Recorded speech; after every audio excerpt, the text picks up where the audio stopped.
Start today with some breaking news at noon. The Carolina Panthers just fired head coach Matt Rhule after more than 2 seasons. The Panthers are off to a 1-4 start this year and are currently last in the NFC South Division. Rhule finishing his tenure in Carolina with an 11-27 record and no playoff appearances. Defensive coordinator Steve Wilks will take over as interim head coach. Boy, I tell you, it's sad to be a Panther fan right now. Hello again. Welcome to T-ster Talk. I'm Tommy Thomas, and yeah, if you've seen the last segment, everybody knows I'm a Cowboy fan, but I live here in Charlotte, North Carolina, and I always pull for the local teams. So I'm dressed for the occasion.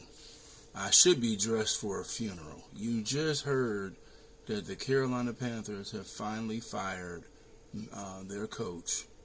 And, I mean, what took so long? Okay, let's just be honest. He's 1-4 this year, but he's, lost 14, 15 straight.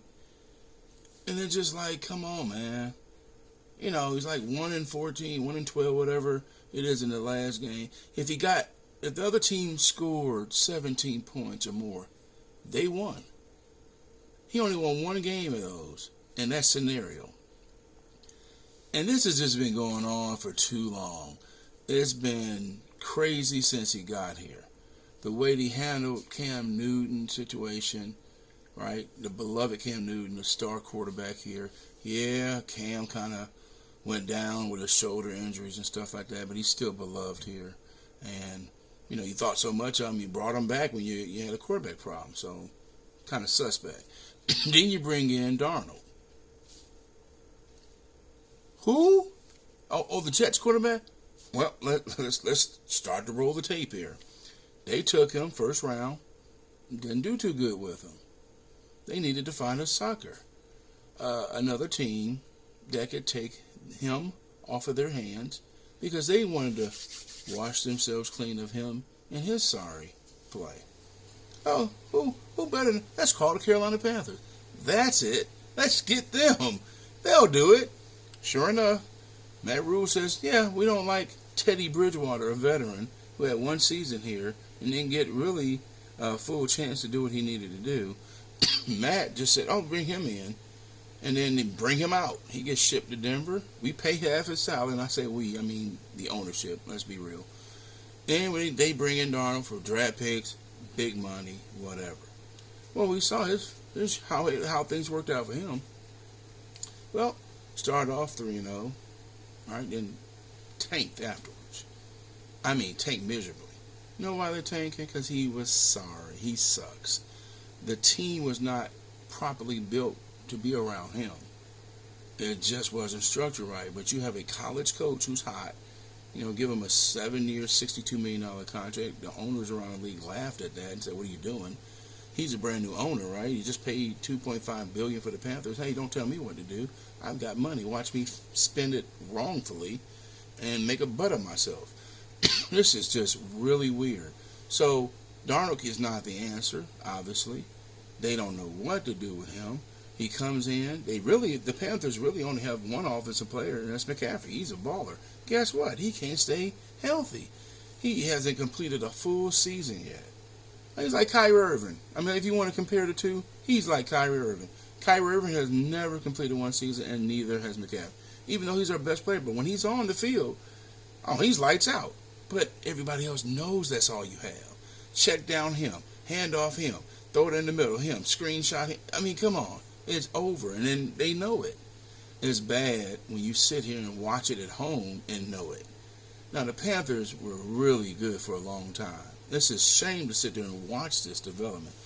I got here in 1991, and they existed in 95.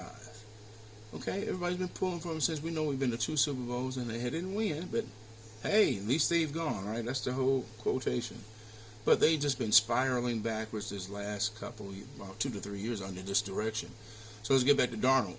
Darnold then gets hurt. He gets booed. The fan base is kind of like buzzing. Boo, hoo, hoo. What's going on? And these people are pretty much this fan base is kind of fickle, right? You got a lot of transplants here in Charlotte. A lot of people come from New York, Pennsylvania, New Jersey, Ohio, etc. They have already had teams before they moved here. When this fan base was developed, it was mostly Cowboy and Redskins fans because there was no team here. And again, America's team was always on television. Shout out to the Cowboys. And then the Redskins were close by, so they were winning at the time. Made sense. So this city has been divided for years. Now you have your team. There's no division anymore. You have a team here, but it's suspect. You just really haven't got a foothold. And how do I know that? Well, go look at the stadium when the visiting teams come in. The other teams come in and they look like it's their home game. And it's been that way forever, even when they were doing good. People were still coming in. And I mean, rightfully so. And then you have people here, like I said, transplant. They would show up at the game in their other team's jerseys, supporting them. And then when that team left, okay, I'm back to being a Panther fan. Which is why you see me. I can pull for the Panthers as long as they're not playing the Browns and not paying the Cowboys. Because those are the two teams I pulled for first before I moved here. Let me just reverse this. Moved to Charlotte, came from Cleveland, lived out in Nebraska, which is no professional team there. And back in the 70s, the Cowboys were America's team. They were on TV. That's how I ended up pulling for them. So you see my videos and you see me in the different jerseys is just to represent the segment. But I do pull for the Panthers because I do live here. So going back to the sloppiness that's been going on ever since the ownership took over. Now you got Darnold. That's not the answer. So now, okay, there's Watson's available, right? We all know what happened to him. And Cleveland fans, y'all know what happened to him. So we are trying to get him. Why? Deshaun Watson's from Clemson, nearby. Yeah, he's from Atlanta originally, but he played college ball in the Carolinas. That's just why we call the Carolina Panthers. If you look at the logo, it's the shape of North Carolina and South Carolina put together. Carolina Panthers, for those of you who didn't know. So anyway, we tried to get him. We tried to get other prominent quarterbacks. It just didn't work out because they didn't want to spend the money, or they were asking for too many draft picks. Whatever the scenario was, it didn't work out. But then the Browns go ahead and make the big move and get Deshaun Watson, and that leaves their quarterback in limbo. What's his name? Oh, Baker Mayfield. Oh, he just slopped it up in Cleveland. He'll be a perfect fit here in Carolina. Bring him in. We're desperate. We're going to pay Darnold an extension and give him $19 million, even though he sucked out loud. And then we're going to bring in Baker in, as long as the Browns take care of a portion of his contract. We don't want the full load, but we're going to give up a 5th-round pick for this sorry butt. Okay. Now you move forward. You got the quarterback. You made the pick because you couldn't get the other ones. How did that work out? How's it working out? He's got the lowest QB rating this year of any quarterback. And by the way, I got a backup quarterback in Dallas, Cooper Rush, who has a higher one rating, and he's second string. And Baker Mayfield is supposed to be the next level quarterback. Okay, fine. He comes in, he thinks to join out. He's shown a small flash of what he can be, but his erratic play is he don't have any players around him the way he could have. But look, when he did have the players around him in Cleveland, he didn't do anything. You had Beckham, you had Landry, you had tight ends, you had the running game in Cleveland. Come on, you had everything. The defense was solid with Ward and everything. Shout out to Denzel Ward. Went to high school with his dad. Great guy, just wonderful. I'm really happy for him playing with the Browns. But just it cracks me up how everything he just tumbled backwards. So now, this past Sunday, you bring in San Francisco, and the crowd is all San Francisco. The whole stadium, which means the Panther fans that you thought, Mr. Tepper, were loyal to you, they sold their tickets on spot, on demand, and let the 49 fans take over Sea Red. In your own building. How embarrassing. Of course they lost. What was expected? You had Baker playing, right? Darnold, and here's the thing. Darnold's the backup. He's hurt. He can't come back for you now for another couple of weeks, mercifully. And now Baker's hurt for 2 weeks. So where are you going? Nowhere but the gutter, right?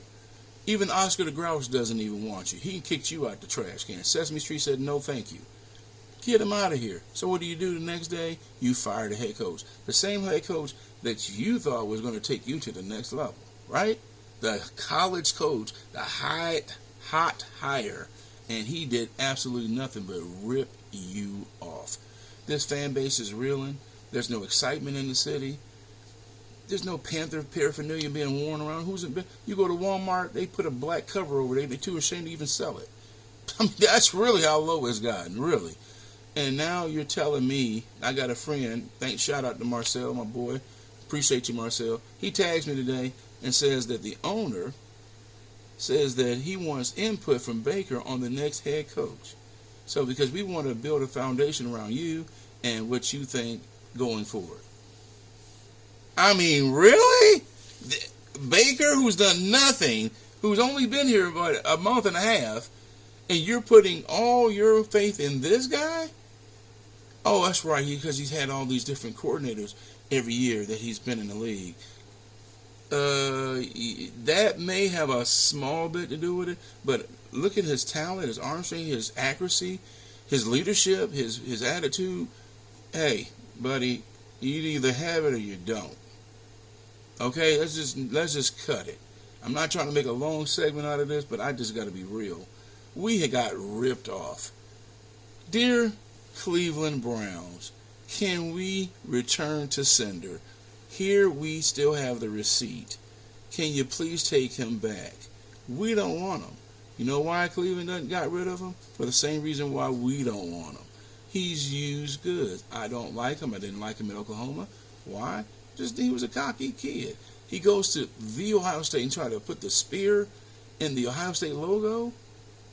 It's the Oklahoma flag. He's a rowdy kid. I'm from Nebraska. We don't like Oklahoma. That's another thing. I didn't like him then, just because he went to Oklahoma. I'm not taking away his talent. He obviously won the Heisman, but we all know Heismans don't transfer into the NFL all the time. There's only been a selected few of Heisman Trophy winners that have really gone on to have meaningful careers. Shout out to Desmond Howard. I know he ended up being a special teams player, but he's from Cleveland. I'm going to just throw a shout out to him. But still, even the Heisman Trophy winners don't guarantee you everything. So I just think he's in a really shaky space. I mean, Stephen A. Smith blasted him the other day. Shout out to Stephen A. Smith. And rightfully so. He's not talking about his character. He's just talking about his play. It's horrible. We don't know. Oh, I got a shoulder injury. Oh, I got an ankle injury. You know, these quarterbacks crack me up. They don't tell you that on the injury report list, and then as soon as the game goes bad and their QB rating sucks, and then next you know, the next report coming in, oh, well, you know, I've been hurt for the last 5 weeks, and I didn't want to disclose that, and yada, yada, yada. What are you talking about? What happened to just telling them like it is? You know, if you're just trying to get in there so you can look good on the Madden ratings, I mean, good luck, okay? Even Madden says you suck. It's pretty much time to look in the mirror, Mr. Baker, Mr. Tepper. You have got a disaster. Start over. Get some people in here who know what they're doing, because you're trying to get a new stadium, by the way. Okay? In 2 years. Your lease is up. Now, the only reason why people are going to hang through is because they don't have another football team in this area. You are the football team here. You know, having an NFL team makes a city feel like it's big time. You're trying to get a retractable roof. That's billions of dollars that you're about to put on the property tax and the sales tax and the, luxury tax and, hotel tax, whatever tax you think of. That's what you're going to be doing, and that's what you're looking at. And you're putting out this crap and this mess? No, you want to get the fan base really high on what your product is and what your product on the field is. Not been there for the last 3 years. So those people who are season ticket holders, God bless your soul. I mean, God bless you. Because I tell you what, you've been ripped off. And then they charging you for preseason tickets too, on top of that, for the package deal? Mr. Tepper, you got a long way to go. Folks, I hope you enjoyed this. I just wanted to get my 2 cents on it. It's sad. It's sad because there's no excitement here in this city. There's nothing going on. We don't have a baseball team. Shout out to the Guardians, because I'm from Cleveland. They were the former Indians. They won the division. They got to the second round. They're doing good. praying that they good. Praying for the Browns still, folks. You know, deep down in my heart, I'm still a Cleveland Browns fan. It's just hard to pull for them fully because it's just been, they've never gone to a Super Bowl. They've never done anything, but I still like them, still want them to do good. And they just have to make better decisions. But the Panthers, it's, their ship is sinking. Y'all pray for us because we are hurting here in Charlotte. Anyway, I hope you enjoyed this T-ster Talk conversation. If you like this, please hit the button. Please hit the subscribe button. And if you have a comment, please give us a comment. Even if it's a prayer, because we need it at this point. You guys have a wonderful day. Bye.